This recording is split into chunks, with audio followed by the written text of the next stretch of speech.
Bonjour Florent, à Téméricourt avec la bière du Vexin. La bière du Vexin, comment est née cette expérience? Donc bonjour, je suis le créateur de la bière du Vexin, Denis Sargeret.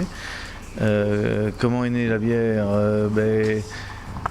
En 92, nos hommes politiques ont modifié, il y a eu la réforme de la PAC et donc le revenu agricole a fortement baissé, donc il fallait faire autre chose. Notre fils voulait revenir sur l'exploitation et donc pour deux, c'était plus possible de vivre sur une ferme de 130 hectares. Donc il fallait faire autre chose à cette époque-là pour diversifier l'exploitation. Pourquoi le choix de la bière? Déjà parce que personne ne le faisait dans la région, donc il fallait avoir une idée un peu originale et puis faire autre chose que les gens ne font pas. Il vaut mieux quand on fait quelque chose de nouveau, de faire quelque chose que les autres ne font pas.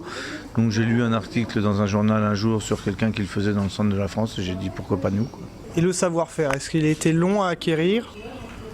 En fait, j'ai fait un stage de 3 jours à l'IFBM à Nancy. Il y a un maître brasseur, quand on a monté le matériel, qui m'a fait une formation sur une semaine. Et puis après, on a amélioré le produit au fur et à mesure du temps. Et c'est de la vraie pratique quotidienne où on améliore le produit? C'est un petit peu comme une cuisinière, elle y fait un peu d'ajout à chaque fois, elle améliore ses cuissons ou elle met un petit ingrédient de plus ou de moins et puis voilà, on améliore et puis on fait un produit à son goût principalement parce que si on ne peut pas ou le manger ou le boire ou le vendre, si on ne peut pas le vendre en fait, il faut au moins pouvoir le boire soi-même. Et on agit pour l'agriculture locale? Voilà, moi j'agis surtout pour mon exploitation au départ et puis après pour l'agriculture locale j'ai d'autres missions et je m'occupe du syndicat local. Justement en plus on est dans le parc régional du Vexin, c'est une région qui est forte et l'agriculture est à pérenniser. On a voulu le parc naturel du Vexin justement pour protéger notre ruralité. La ville nouvelle avançait à grands pas et le PNR a été institué pour nous protéger justement de l'urbanisation à outrance. On a besoin de garder des champs pour nourrir les gens. Si on fait que du béton, on n'aura plus grand chose à manger. C'est une chance de pouvoir se promener dans le Vexin, voir que l'agriculture existe toujours. C'est essentiel. Le Vexin, c'est quand même une très belle région. Si vous voulez, à 45 km de Paris, vous avez des petits villages comme Téméricourt qui sont magnifiques, qui ont su être préservés. Vous avez ça nulle part autour de Paris que dans le Vexin. Même les autres parcs, même quand vous allez au sud de Paris, à l'est et tout ça, c'est très urbanisé, très industriel. Ici, c'est très protégé. On a quand même la chance d'être à 40 km de Paris, d'avoir encore des villages de 100, 200, 300 habitants. On a des paysages qui n'ont rien à envier aux autres régions. Les gens ont des randonnées à faire, les gens ont du vélo à faire, c'est tranquille.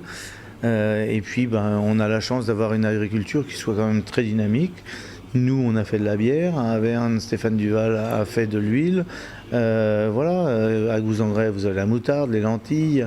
Il y en a d'autres qui font du canard. Ça dynamise un petit peu le secteur. Et puis, ça fait des objets de sortie pour les gens. En 1995, la création du parc national du Vexin. C'est une date importante. C'est une date importante pour la région surtout, parce que justement, je vous dis, cette protection de la ruralité. Et avant de faire de la bière, que faisiez-vous? J'étais agriculteur. Moi, je me suis installé en 1976 en tant qu'agriculteur. Après, j'ai fait des entreprises de travaux agricoles pour arriver justement, parce que moi, j'avais qu'une petite exploitation au départ. Donc, on ne pouvait pas vivre simplement avec notre exploitation. Mon épouse travaillait à l'extérieur. Donc, il a toujours fallu qu'on fasse quelque chose. Les réformes de la PAC ont fait qu'il fallait encore faire autre chose. À chaque fois qu'on arrivait à faire évoluer notre exploitation, il a toujours fallu dynamiser autre chose à côté. C'est dommage qu'on ne puisse pas seulement vivre de son métier. Et suivez-vous encore les évolutions de l'Union européenne au niveau de l'agriculture pour pouvoir vous adapter en permanence? On est bien obligé d'y suivre, on est obligé de les subir. On les subit, on subit les réformes permanentes, on subit en permanence une pression pseudo-écologique parce que soi-disant que nous sommes des pollueurs et tout, mais en réalité vous avez affaire dans l'agriculture aujourd'hui à des gens qui sont très professionnels et qui ne dépensent pas leur argent à mettre des produits phytosanitaires dans les champs pour rien. C'est comme quand vous allez chez le médecin, vous n'y allez pas pour rien, vous n'y allez pas simplement pour avoir un arrêt de travail. Si vous êtes malade, vous prenez un médicament, c'est pour vous soigner. Quand vous êtes soigné, vous ne prenez plus les médicaments. Nous, les plantes, c'est un petit peu la même chose. Quand elles sont malades, on les soigne. Si elles n'ont pas besoin d'être soignées, on ne va pas mettre des produits pour rien. Donc, et puis tous les produits étant homologués par l'État, nous, on se sent en sécurité quand on les utilise. C'est donc pas les agriculteurs qu'il faut condamner, mais tous ces gens qui mettent ces produits sur les marchés quand ils ne sont pas bons. Il y a également la différence que la politique de Bruxelles est faite par des technocrates. Mais en fait, on se base sur des choses qui sont arrivées il y a 30 ou 40 ans. Et aujourd'hui, l'administration est tellement lente. Je ne parle pas de l'administration de base, les gens qui travaillent pour nous et tout font leur travail comme il le faut.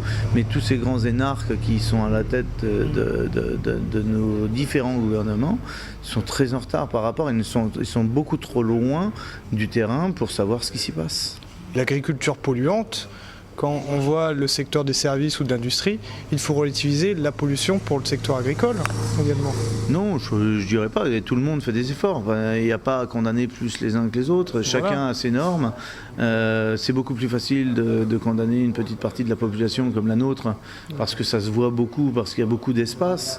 On s'aperçoit qu'à cause de tout ça, depuis 92, on était encore 1 200 000 agriculteurs. Aujourd'hui, en France, on n'est plus que 350 000. L'exemple d'un jean, il faut beaucoup plus d'eau pour fabriquer un jean que de gérer une production locale, quelquefois, à moindre échelle. Oui, mais si le jean est fait en France, vous allez être dépollué. Toutes les normes vont avoir été mises en place pour qu'il n'y ait pas de pollution. Mais ce qu'il faut savoir, c'est que ces jeans-là ne sont pas faits en France, sont faits dans des régions où il n'y a pas toutes ces protections. Et voilà pourquoi on n'a plus d'industrie en France non plus. Et la bière, est-ce quelquefois la difficulté au niveau de trouver des distributeurs? Est-ce qu'ils ne vont pas chercher ailleurs, dans d'autres pays, avec une production plus volumineuse? Oh ben nous, on n'en est pas là, si vous voulez. Nous, on a une production tout à fait locale. On espère être la fierté, et on le voit, hein, on est la fierté un petit peu de notre région, on est l'emblème de la région. On voit bien, nous, on est ouvert tous les week-ends au public. Les gens, quand ils s'en vont dans leur famille, dans d'autres régions, sont fiers de venir chercher de la bière du Vexin parce qu'ils ont au moins un produit qui représente la région. Donc nous, on ne s'occupe pas des marchés extérieurs, on ne s'occupe pas de tout ça. Bon, et puis de toute façon, les productions au niveau de la bière, au niveau de l'international, vous avez tous les gros groupes qui le font et ils s'en sortent pas trop mal. Fierté avec des récompenses.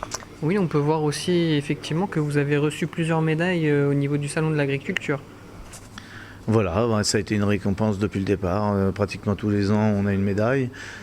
C'est la reconnaissance de notre produit, de la continuité dans la qualité du produit et puis qu'on plaît à un maximum de personnes. Quelle est la spécialité de la bière du Vexin?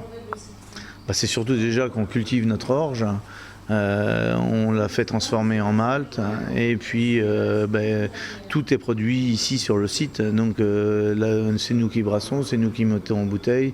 Toute la transformation est faite ici. Et la fierté que j'ai, c'est vraiment de faire pousser ma graine et de la transformer en produit fini et de la vendre directement aux gens. Et puis on peut voir également que vous vous diversifiez avec maintenant la limonade. Ça, c'est plutôt notre fils qui fait ça, il travaille avec nous. Et puis c'est son idée et ça, c'est son bébé. Et donc on pousse et puis ça fait un petit plus pour quand les gens viennent. Avant, les enfants ne pouvaient pas goûter les bières. Aujourd'hui, ils auront et la limonade et le cola pour s'amuser. Et là, ils ont un grand sourire en général maintenant. Et on peut voir également de l'alimentation parce qu'on est dans le Vexin mais on travaille ensemble. Voilà, donc nous, on pourrait ouvrir une boutique de produits régionaux, comme ça se fait beaucoup, mais on met l'accent sur les produits régionaux. Donc on ne vendra jamais d'autres produits que ceux de la région. que ce soit la région Vexin et un petit peu l'Île-de-France quand même. On est quand même fiers de notre région Île-de-France. Donc ici vous pouvez trouver de la moutarde de Gouzangrais, vous pouvez trouver l'huile d'Averne, des produits à base de canard qui viennent des Yvelines, de la ferme de Monsieur Lecoq, les produits des confitures de Monsieur Rosier, les jus de pommes de la ferme des Vallées et de la ferme de la Villeneuve, la Blaige, les vergers d'Ablège, pardon, et aussi les miels du Vexin de la famille Portefeuille. On en parlait, la bière, les conditions climatiques, la photosynthèse agit sur la production. Le soleil est un ennemi juré de la bière, donc c'est pour ça que vous avez des bières, des bouteilles qui sont très foncées, parce que le soleil est un ennemi juré du produit. Il est pas du tout le soleil est notre allié, parce que quand il fait chaud, la consommation augmente, mais il faut qu'elle augmente raisonnablement, et surtout la consommation doit être raisonnable et sans excès. La photosynthèse, elle, justement, on est fiers aussi de notre métier d'agriculteur, parce que en région parisienne, vous avez quand même une création de CO2 quand même de façon très importante, et puis grâce à nos plantes, eh bien, vous avez le phénomène de photosynthèse, c'est l'absorption du CO2 par la plante et de la transformation en oxygène. Pour la production de l'orge, c'est important d'avoir de l'ensoleillement.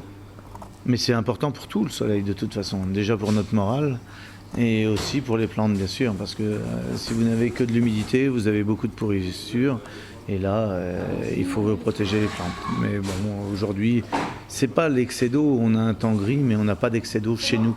On a entendu beaucoup dans les informations qu'il y avait des excès d'eau, mais c'est dans l'est de la France.